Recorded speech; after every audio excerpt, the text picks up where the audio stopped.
জানিয়েছে, আমি এটাকে স্বাগত জানাই। এইভাবেই রাজনৈতিক চর্চা হওয়া উচিত, চর্চা হওয়া উচিত। যথেষ্ট সম্মানের সাথেই তারা কথাগুলো বলেছেন। তা আমি মনে করেছি এই বিষয়টা পরিষ্কার করার দরকার। গতকালকে সকালে শহীদ রাষ্ট্রপতি জিয়াউর রহমানের মাজারে আমাদের একটি সংগঠনের পক্ষ থেকে জিয়ারত এবং পুষ্পমাল্য অর্পণের একটা অনুষ্ঠানের পরে আপনাদের সাথে কথা বলার সময় আপনাদের প্রশ্নের উত্তরে আমি কিছু কথা বলেছিলাম। সেটা আমি আমার ভিডিওটা দেখে আবার এখানে প্রিন্ট করেছি, সংকলিত করেছি। সেটা আমি আপনাদের সামনে আবার পড়ি। এক্স্যাক্টলি আমি কি বলেছি সেটা ভিডিওতে আছে, আপনারা পরীক্ষা করতে পারেন। গত শুক্রবার জুলাই জাতীয় সনদের ঐতিহাসিক স্বাক্ষর অনুষ্ঠানকে কেন্দ্র করে অনুষ্ঠানের আগে দুপুর 11টা-12টার দিকে হতে পারে, ওই সময় কিছু বিশৃঙ্খলা সৃষ্টি হয়েছিল সংসদ ভবনের দক্ষিণ প্লাজার ওই মাঠে। সেই প্রেক্ষিতে আমাকে প্রশ্ন করা হলে আপনাদের মধ্য থেকে একজন, তা আমি বলেছিলাম জুলাই যোদ্ধা নামে একটি সংগঠন আমাদের সাথেও কথা বলেছিল, ঐকমত্য কমিশনের সাথেও কথা বলেছে। তাদের একটা যৌক্তিক দাবি ছিল, সেই যৌক্তিক দাবি পূরণের জন্য আমি নিজেও স্ট্যাটাস দিয়েছিলাম, কথা বলেছিলাম, এবং সেটা ঐকমত্য কমিশনের সহসভাপতি প্রফেসর আলী রিয়াজ সঠিকভাবে অ্যাড্রেস করেছেন, সেটা প্রেসে বলেছেন এবং সংশোধন করেছেন। এরপরে তাদের অসন্তোষ থাকার কথা নয়। যে সমস্ত বিশৃঙ্খলা হয়েছে আমরা খোঁজ নিয়েছি, এটা তদন্তনাধীন আছে। দেখা গেছে এখানে জুলাই যোদ্ধাদের নামে কিছু সংখ্যক ছাত্র নামধারী, সেটা ইন্টারভিউতে আমি দেখেছি, কিছু উচ্ছৃঙ্খল লোক ঢুকেছে। সেটা ফ্যাসিস্ট সরকারের ফ্যাসিস্ট বাহিনী বলে আমি মনে করি, এবং আওয়ামী ফ্যাসিস্ট বাহিনী যে এখনো সমস্ত জায়গায় বিভিন্ন ফাঁকফুঁক করে বিশৃঙ্খলা সৃষ্টি করার চেষ্টা করছে সেটা গতকাল দৃশ্যমান হয়েছে। এখানে কোনো জুলাই যোদ্ধা, সঠিক কোনো জুলাই অভ্যুত্থানের সাথে জড়িত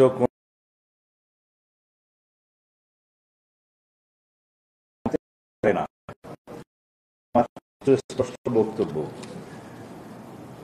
এই কথার মধ্য দিয়ে যাতে কোনো ক্রমেই কেউ যেন জুলাই যোদ্ধাদেরকে এই সমস্ত কর্মকাণ্ডের জন্য, উচ্ছৃঙ্খল কর্মকাণ্ডের জন্য অভিযুক্ত না করিয়ে,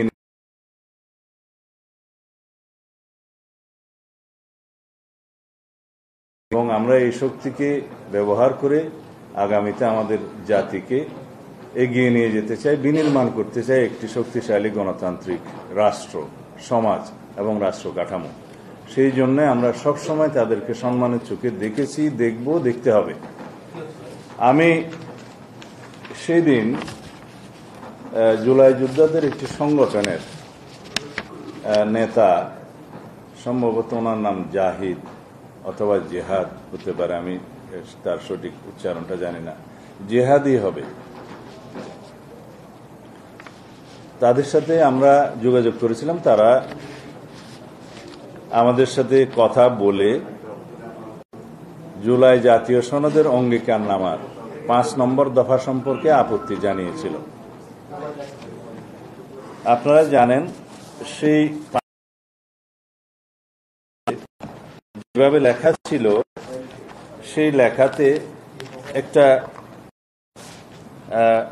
কথা ছিল এরকম যে গণ অভ্যুত্থান পূর্ব 16 বছরের তারা আশঙ্কা করছিলেন যদি সকল হত্যাকাণ্ডের বিচার করা হয় তাহলে যারা জনপ্রতিরোধের মুখে কিছু সংখ্যক দুষ্কৃতিকারী, স্বৈরাচারের দোসর প্রাণ হারিয়েছে, তাদের বিষয়ে হয়তো তাদেরকে হত্যার জন্য অভিযুক্ত করা হতে পারে, এই আশঙ্কাটা ছিল। সেই জন্য তাদের অনুরোধের প্রেক্ষিতে এবং আমাদের বিবেচনায় আমি তাৎক্ষণিকভাবে আমার ভেরিফাইড ফেসবুক পেজে, অ্যাকাউন্টে আমি একটি স্ট্যাটাস দিয়েছিলাম, এবং সেই স্ট্যাটাসটা তাদেরকে আমি তখনই শেয়ার করেছি এবং জাতীয় ঐকমত্য কমিশনের সহসভাপতি প্রফেসর আলী রিয়াজ সাহেবের সাথে কথা বলে তাকেও শেয়ার করেছি এবং তিনি আমার মতামতের সাথে একমত পোষণ করে বললেন যে আমি তাদের সাথে কথা বলছি এবং তাদেরকে সংশোধন করার জন্য এই অঙ্গীকারনামার 5 নম্বর দফাটা আশ্বস্ত করেছে এবং করে প্রেসে কথা বলে তাদেরকে আমরা জানাবো, এই কথা আমাকে প্রফেসর আলী রিয়াজ সাহেব জানালেন। আমার যে স্ট্যাটাস, সেই স্ট্যাটাসটা আপনারা আমার ফেসবুক অ্যাকাউন্ট। তবে জনগণের প্রতিরোধের মুখে হানাদার বাহিনীর কিছু লোক প্রাণ হারায়, তারা গাদ্দার, বিশ্বাসঘাতক, উইদিন ব্র্যাকেট। জনতার আদালতে তাদের বিচার হয়ে গেছে, সুতরাং যৌক্তিক কারণে তাদের বিচার গণ অভ্যুত্থানের যুদ্ধের ময়দানে সম্পন্ন হয়ে গেছে। তাই 5 নম্বর দফা নিম্নলিখিতভাবে সংশোধন করা উচিত। সেটা যেভাবে সংশোধন করার প্রস্তাব করেছে সেটা এরকম: গণ অভ্যুত্থান পূর্ব বাংলাদেশে 16 বছরের ফ্যাসিবাদ বিরোধী গণতান্ত্রিক সংগ্রামে গুম, খুন ও নির্যাতনের শিকার হওয়া ব্যক্তি এবং 2024 সালের জুলাই আগস্ট গণ অভ্যুত্থানকালে ফ্যাসিস্ট আওয়ামী লীগ ও তার সহযোগী কতিপয় আইনশৃঙ্খলা বাহিনীর কতিপয় সদস্যদের দ্বারা সংগঠিত সকল হত্যাকাণ্ডের বিচার, শহীদদের রাষ্ট্রীয় মর্যাদা প্রদান ও শহীদ পরিবার, আহত বীর যোদ্ধাদের যথোপযুক্ত সহায়তা প্রদান, যেমন মাসিক ভাতা, সুচিকিৎসা, পুনর্বাসন ব্যবস্থা এবং শহীদ পরিবার ও আহত বীর যোদ্ধাদের নিরাপত্তা নিশ্চিত করব, এগুলো বলেছিলাম সাংবাদিকদের প্রশ্নের জবাবে। এখন আমি আপনাদের সামনে সংশোধিত আকারে যেভাবে গৃহীত হয়েছে জাতীয় ঐকমত্য কমিশনের অঙ্গীকারনামায় 5 নম্বর দফা, সেটা পড়ছি।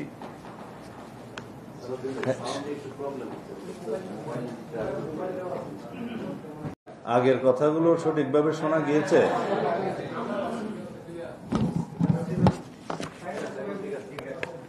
আমি জাতীয় ঐকমত্য কমিশনের কাছ থেকে চেয়ে নিয়েছি সংশোধিত আকারে যেভাবে 5 নম্বর দফা।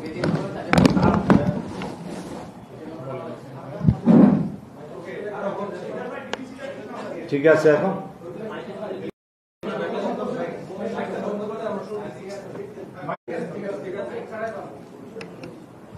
আচ্ছা,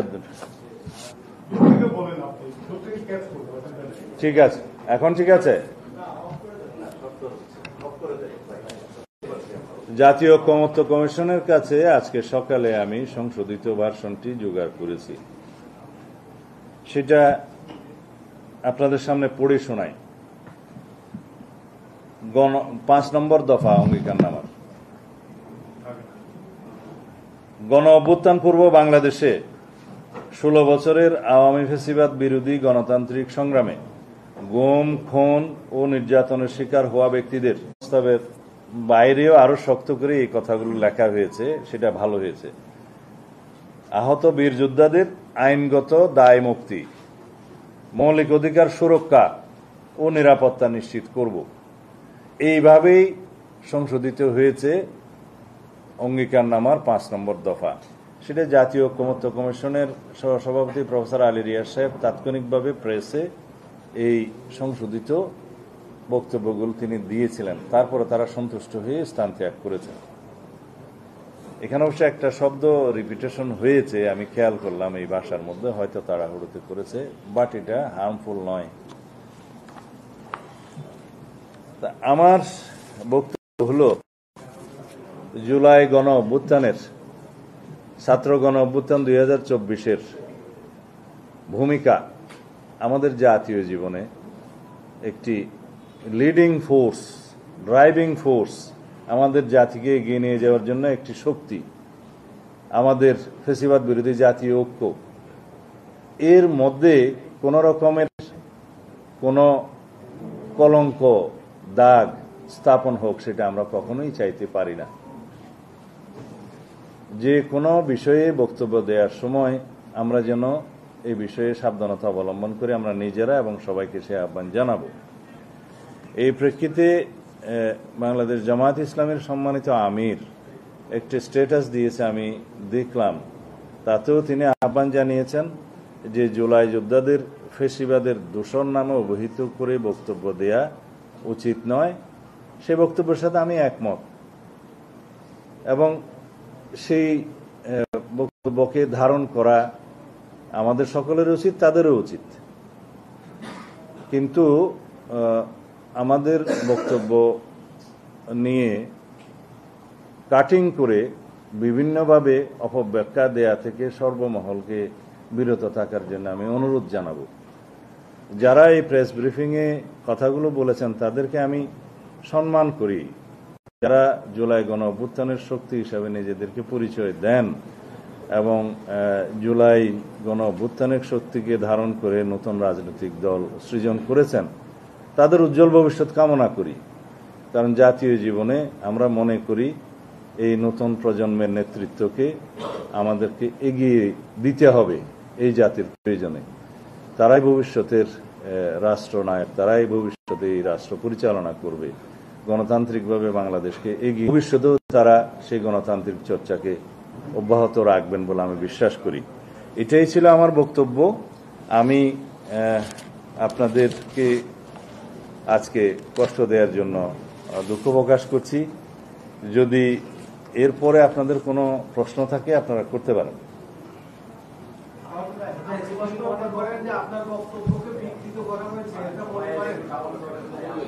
আমি মনে করি না বিকৃত করা হয়েছে, তবে আংশিক বক্তব্যটা কাট করে তারা কথা বলেছে বলে আমার মনে হয়। কারণ আমার বক্তব্যের শেষ লাইনে বলেছি যে ওখানে কোনো জুলাই যোদ্ধা, সঠিক কোনো জুলাই অভ্যুত্থানের সাথে জড়িত কোনো সংগঠন অথবা ব্যক্তি ওই বিশৃঙ্খল ঘটনার সাথে জড়িত থাকতে পারে না, মানে জড়িত থাকতে পারে বলে আমি বিশ্বাস করি না। আপনারা নিশ্চয়ই দেখেছেন, কয়েকটা ভিডিওতে আমি দেখেছি, একটা ছেলে জুলাই নামে একটা গেঞ্জি গায়ে দেওয়া ছিল, তারা একটা পুলিশের ব্যারিকেড নিজে নিজেই সরাচ্ছে এবং দফাস করে পড়ে যাচ্ছে একটা ইটের উপরে নিজে নিজে, এবং শেষে কয়েকজন ধরে বলল যে এই হয়েছে সেই হয়েছে। আর একজন ছেলে দেখলাম যে নিজে নিজেই পড়ে গিয়ে বলছে যে আহত হয়েছে এবং তার পায়ে সিটি স্ক্যান লাগবে, এবং বলছে যে সে এসএসসি পাস করছে এমসি কলেজ থেকে সিলেট। তো এই বক্তব্যগুলো আসলে বয়সের কারণে অনেকে আবেগে হয়তো অনেক কথা বলেছে, আমি সেটা নিয়ে ক্রিটিসাইজ করতে চাই না। আমি শুধু আহ্বান জানাবো যে আমাদের তরুণ প্রজন্ম যারা জুলাই গানকে যাতে আমরা মানে কলঙ্কমুক্ত রাখতে পারি সেভাবে তারা ভূমিকা রাখবেন। তারা আমাদের সন্তানের মতো, তারা কিছু কিছু ভুলভ্রান্তি করতেই পারে, সেটাকে আমরা এত সিরিয়াসলি নেই না। তাদেরকে সংশোধন হওয়া এবং তাদের অভিজ্ঞতা অর্জন করা এখনই সময়।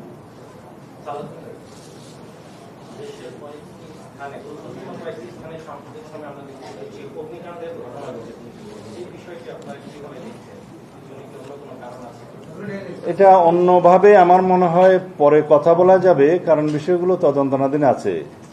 সরকারও সম্ভবত একটা তদন্ত টিম করেছে, তাদের ফাইন্ডিংস কি আসে দেখা যাক।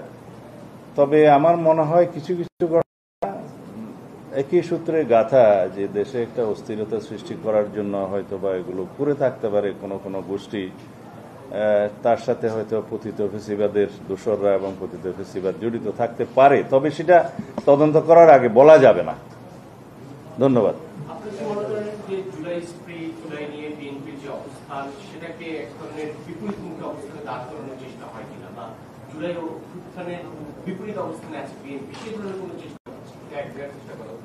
জুলাই ছাত্র গণ অভ্যুত্থানে এই পর্যন্ত আমাদের যে পরিসংখ্যান বেরিয়েছে 422 জন, আমরা ছবি সহকারে আমাদের নেতা কর্মীদের তালিকা প্রকাশ করেছি।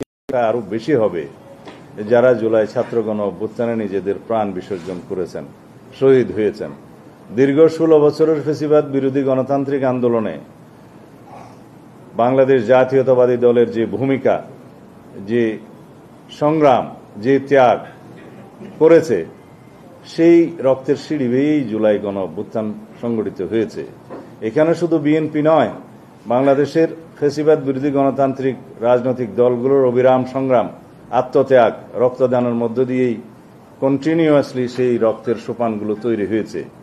শাপলা চত্বরের যে নৃশংস হত্যাকাণ্ড, সেটা পৃথিবীর ইতিহাসে বিরল। সেটা আমাদেরকে মনে রাখতে হবে যে কোনো একটি রাজনৈতিক দল নয়, সকল রাজনৈতিক দল যারা ফ্যাসিবাদ বিরোধী গণতান্ত্রিক সংগ্রামে অবদান রেখেছে, অবিরাম সংগ্রাম করেছে, তাদের সকলের অবদানের প্রেক্ষিতেই সংগঠিত হয়েছে ছাত্র গণ অভ্যুত্থান। মাত্র 36 দিনের মধ্যে যদি আমরা মনে করি যে একটা ফ্যাসিবাদী শক্তি বা ফ্যাসিস্ট শাসকদের পতন হয়েছে, সেটা সঠিক নয়। এটা হচ্ছে পরিণতি, যে 16 বছরের ধারাবাহিক আন্দোলন সংগ্রামের ফসল। তো সুতরাং বিএনপিকে জুলাই গণ অভ্যুত্থানের বিপরীতে দাঁড় করানোর যে কোনো অপচেষ্টা আমার মনে হয় সফল হবে না।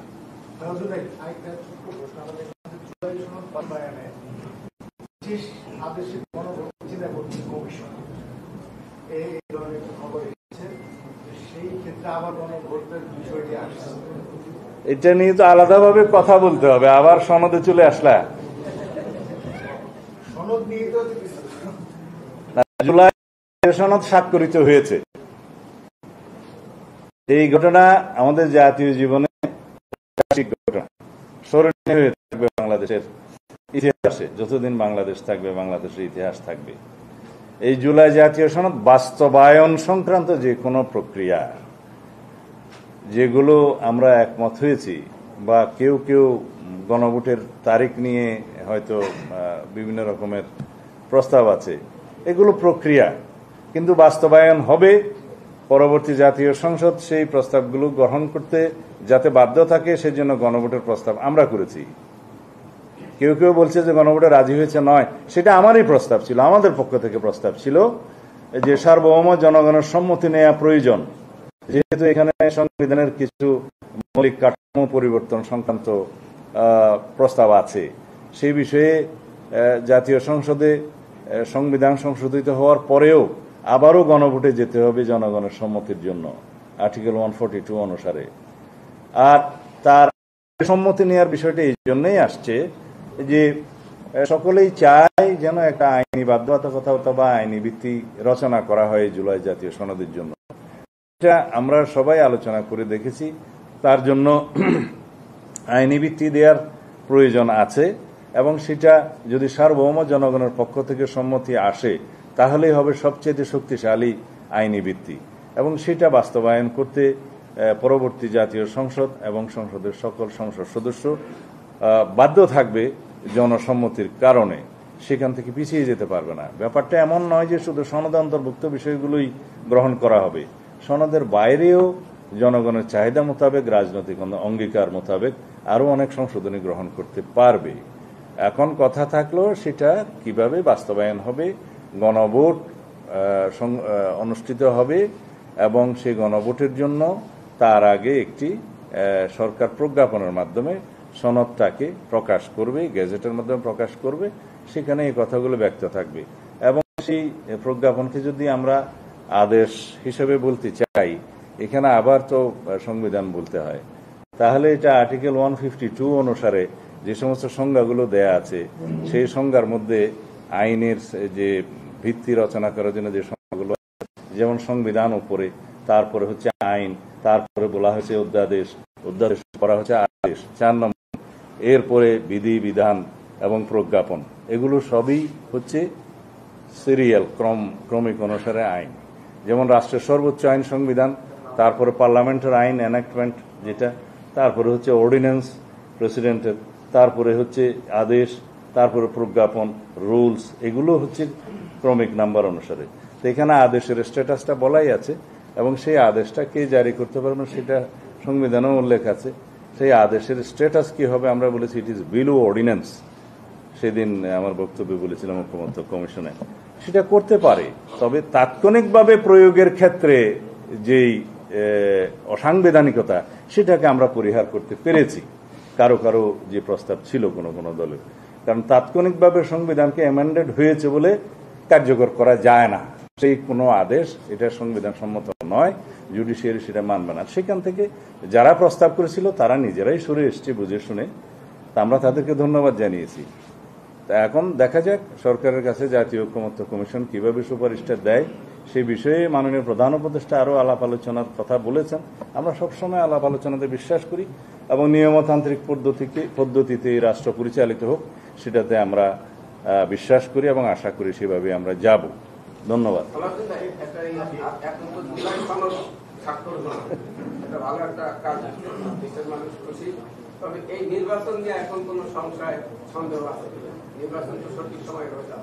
আচ্ছা, আমি পাল্টা প্রশ্ন করি, এখন পর্যন্ত কোন রাজনৈতিক দল কি বলেছে ফেব্রুয়ারিতে নির্বাচন চায় না?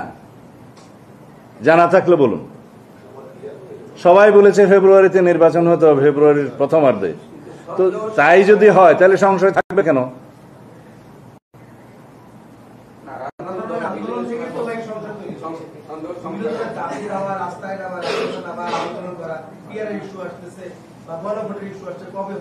গণতান্ত্রিক চর্চা, এই গণতান্ত্রিক চর্চার জন্যই তো আমরা জীবন দিয়েছি। রাজপথে বিভিন্ন দাবি দেওয়া নিয়ে কথা বলবে, জনমত তৈরি করার চেষ্টা করবে এবং গণতান্ত্রিক পদ্ধতিতে তারা আন্দোলন করবে, সংগ্রাম করবে। এই জন্য তো আমরা জীবন দিয়েছি। সেটা চর্চা থাকবে, আলাপ থাকবে।